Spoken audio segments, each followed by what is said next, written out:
Hello everybody, my name is Dratnos, and today we're going to take a look at one of the runs that won the Mythic Dungeon International for Mist Count, an absurdly fast plus 23 Tazavesh Streets of Wonder. Mist Count won this tournament by 8 seconds, so every single optimization counted, and if you missed any of the action, you can catch the entire VOD here on this channel. Even in the very first pull, Mist Count optimized by slowly making their way up the stairs during combat, and focusing their damage on the mini-boss. As soon as he dies, that door opens, and they immediately gather a huge pull with the next mini-boss, and use their first Bloodlust. Because they need to fight this in such a narrow space, Yargi and Hearthjack stand on top of each other to bait the various ground-targeted abilities of this pull, especially the Beam Splicer, which could otherwise cut off players if badly baited. If necessary, it is possible to jump over them, but it's safer to keep away from them entirely. Once the Portal Master goes down, Mist Count again wastes no time and get into boss combat as soon as Kira feels comfortable defensively. This is an immensely dangerous moment for the tank, and Kira gets Iron Bark, commits Shield Wall, and still nearly dies. Zo'phex is one of the most dangerous parts of this dungeon, and one of the abilities that scales most brutally into higher key levels is Interrogation. Mist Count's composition is designed to counter this ability. Verb, the Death Knight, can answer with Anti-Magic Shell or Icebound Fortitude, Yargi the Hunter with Aspect of the Turtle or Feigned Death, Hearthjack's the Mage with Blink, and it's important to not talent into Shimmer for this dungeon because only regular Blink works. And finally, AJ the Druid has Shadow Meld. Through these abilities, Mist Count would have to get pretty unlucky for anyone to get stuck in a containment cell, and indeed in this run they don't have to kill any of them, which is a huge time saver and makes the fight a lot safer too. After Zo'phex, Mist Count head left and get in combat with Tracker Zo'gron. This is a dangerous enough enemy because the combination of its abilities and the chain of custody forcing the team to stay in a very small area. But Mist Count aren't interested in fighting a single enemy by itself at basically any time during this dungeon, so they add the Ancient Core Hounds as well. Baiting the frontals from these is a huge priority because of that chain of custody, so the entire team has to move as a unit and then dodge together after the casts start. This process repeats, but each time Mist Count makes sure that they're always ending farther forwards in the dungeon, another micro-optimization that helped them find the 8 seconds they won by. Once the mini-boss is dead, it's again time to chain the pull forwards, but this time Mist Count have to be extra careful, as they need to quickly gather the pull and get on top of this cart to prevent the Dire Horn's charge from going off. The two Core Hounds, just like all the way back in Molten Core, do need to die within a few seconds of each other or else they'll resurrect, but Mist Count makes sure to keep their damage focused on the Dire Horn and the Night Claws, as they're the enemies that are preventing them advancing further in the dungeon. As Hearthjack walks into the Grand Menagerie, you might notice that the boss is already attackable. How did they skip the RP? It turns out that there's a spot outside of the building that you can reach that will trigger this RP. And AJ did just that earlier as they were running down the stairs with the Core Hounds. The Grand Menagerie is one of the few bosses Mist Count will fight without extra trash. Nope, wait a minute. Of course they'll grab a few extra enemies. Market Peacekeepers in this case.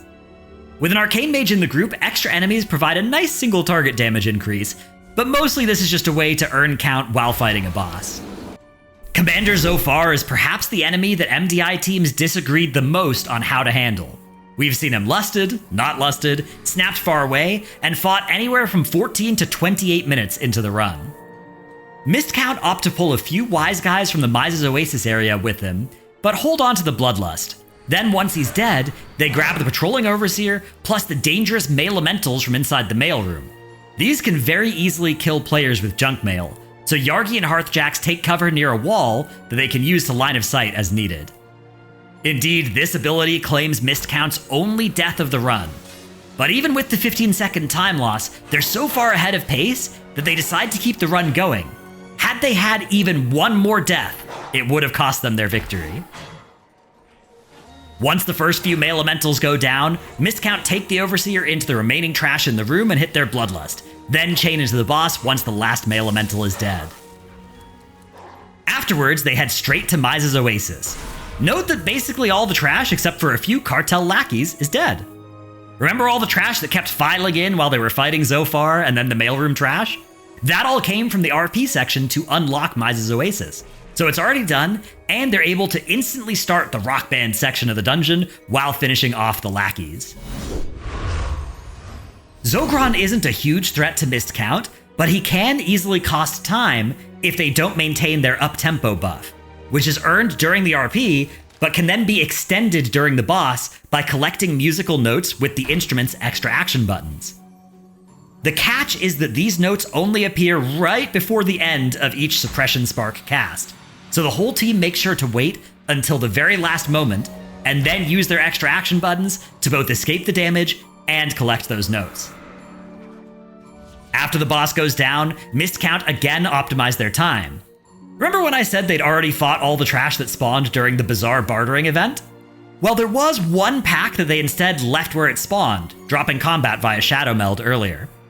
Now 4 members of missed count fight this fairly easy pack, while AJ heads over to Soazmi to start the fairly long RP before that boss is attackable.